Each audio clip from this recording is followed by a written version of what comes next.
अस्सलाम वालेकुम दोस्तों। पिंडी स्टेडियम में मेला सजने को तैयार है। पाकिस्तान इंग्लैंड टेस्ट मैच शुरू होने जा रहा है, लेकिन उससे ज़्यादा आप लोगों की रिक्वेस्ट थी कि स्टेडियम के अपग्रेडेशन का क्या बना, क्या प्रोग्रेस हुई। काम बिल्कुल रोक दिया गया। शुरू में तो बड़ी तेज़ी से काम शुरू हुआ और ये जो आप देख रहे हैं, ये जावेद अख्तर एनक्लोजर, यहाँ से ग्रीन चेयर्स हटा दी गई, जहाँ अभी आपको पीले रंग की जो है वो चुना हुआ हुआ नज़र आ रहा है। और इसके बैक पे जो हॉस्पिटैलिटी बॉक्सेस थे, उनका भी नामो निशान नहीं, कंप्लीट सफाया हो गया।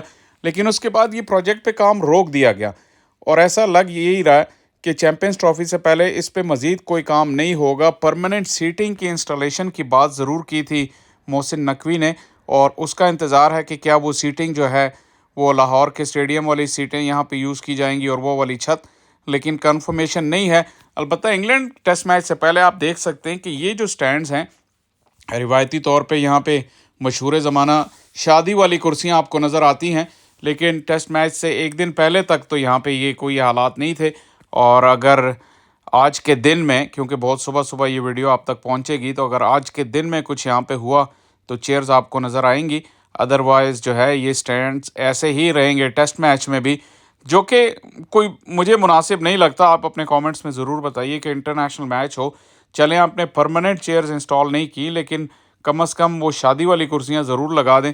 उसका स्टेडियम का एक लुक तो बेहतर आ जाता है, और इतनी वो कम्फी खैर होती नहीं है, लेकिन फिर भी ज़ाहिर है कंक्रीट की सीढ़ियों पे बैठने से तो बेहतर ही है।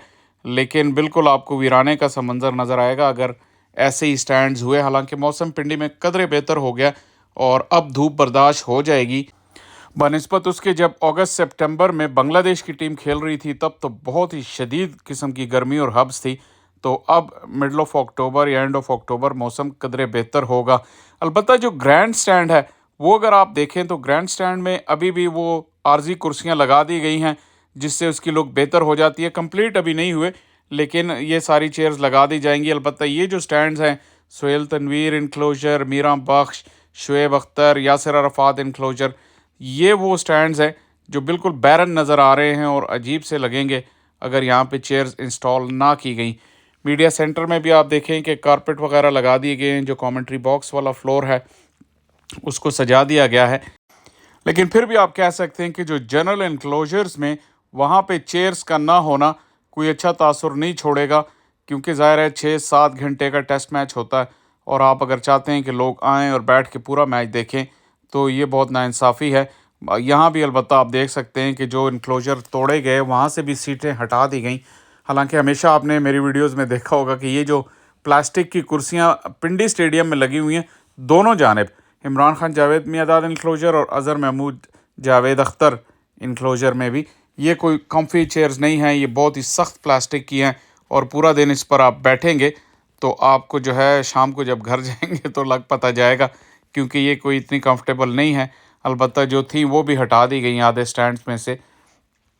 तो फ़िलहाल तो ये आपको स्टैंड्स की और स्टेडियम की जो हालत है वो बताई। लेकिन अगर आप स्क्वायर की तरफ देखें और मैदान की तरफ देखें तो सिवाय 2 प्रैक्टिस पिचेस और ये जो मेन पिच आपको नज़र आ रही है, इसके अलावा हर तरफ हरियाली ही हरियाली है। बहुत ही लश ग्रीन आउटफील्ड है। और ये एक चीज़, इस चीज़ को शायद वो बता रही है कि रिवर्स स्विंग का कोई चांस नहीं होगा। जो पिछले मैच में जब पाकिस्तान ने 3 स्पिनर्स खिलाए थे तो ये एक ऑब्जेक्शन लगा था कि यहाँ तो स्क्वायर इतना रफ है, बॉल तो रिवर्स होगा, लेकिन रिवर्स करेगा कौन, तो उसको भी काउंटर कर दिया गया। ये एक इंडिकेशन मिल रही है कि शायद पाकिस्तान 3 स्पिनर्स के साथ जाए। हालांकि जो एक्सपर्ट्स कह रहे थे कि शायद पाकिस्तान 2 सीमर्स और 2 स्पिनर्स के साथ जाए, लेकिन ये स्क्वायर की आप हालत देख लें, अगर ऐसा ही है तो मुझे लगता है कि शायद पाकिस्तान चूज़ करे कि वो 3 स्पिनर्स के साथ ही जाए और आमिर जमाल की फ़िटनेस अगर हुई तो उन्हें डाला जाए, या फिर एक रेगुलर फास्ट बॉलर डाला जाए और ऑलराउंडर कम करके। और पाकिस्तान के कैंप से एक और ख़बर ये भी है कि मीर हमज़ा ने 2 दिन ट्रेनिंग नहीं की।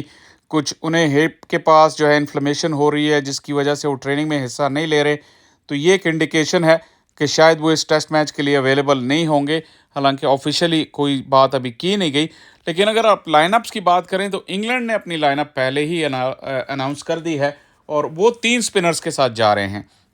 ये बड़ा इंटरेस्टिंग है कि वो 3 स्पिनर्स के साथ जा रहे हैं, लेकिन बेन स्टोक्स की वजह से उनकी टीम में बैलेंस ज़्यादा है, तो बेन स्टोक्स दूसरे सीमर होंगे और इसके साथ साथ उन्होंने गस एटकिंसन को खिलाया। अपने जो दोनों सीमर खेले हैं पिछले टेस्ट मैच में, उन दोनों को उन्होंने आराम कराया। हालांकि ब्रायडन कार्स जो हैं वो बहुत ही ज़बरदस्त बॉलिंग उन्होंने की थी, और पाकिस्तानी बैट्समैन शायद सुख का सांस लेंगे कि उन्हें ना देख के टीम में। अलबत्ता प्रेशर ज़रूर इंग्लैंड ने अपने स्पिनर्स पर डाल दिया है, ख़ासतौर पर रेहान अहमद जो यंग लेग स्पिनर है, और उनका काउंटी का सीज़न कोई अच्छा गया नहीं। लेस्टर शहर की तरफ से उन्होंने 60 की औसत से जो है वो विकेटें हासिल की पिछले सीज़न में। तो ये एक बड़ा गैम्बल, बड़ा रिस्क लिया है, क्योंकि हो सकता है कि अगर जिस तरह ये टर्निंग पिच है या टर्निंग पिच बनने जा रही है जो होम टीम कोशिश कर रही है, तो हो सकता है कि लो स्कोरिंग मैच हो दूसरी, तीसरी और चौथी इनिंग्स के बाद। तो ऐसे में लेग स्पिनर तो एक महंगा सौदा होता है, लेकिन रिस्क लिया है बेन स्टोक्स ने। तीनों स्पिनर्स के साथ गए हैं वो, और ख़ुद उन्हें काफ़ी बॉलिंग करनी पड़ेगी अगर पाकिस्तान टॉस जीत गया। और जिस तरह उम्मीद है कि पहले 1-2 दिन तो ये पिच अच्छा खेलेगी, तो अगर पाकिस्तान टॉस जीत गया और पाकिस्तान की पहले बारी आ गई, तो बेन स्टोक्स को खुद काफ़ी लंबी बॉलिंग करनी पड़ेगी। पर ये चांस उन्होंने लिया, और पाकिस्तान की बनिस्बत जिस तरह पाकिस्तान ने पिछले टेस्ट से 2 दिन पहले अपनी प्लेइंग 11 का ऐलान कर दिया था, इस दफ़ा इंग्लैंड ने कर दिया, और पाकिस्तान अभी भी वेट कर रहा है आखिरी मोमेंट तक कि वो कौन सी प्लेइंग 11 खिलाएगा।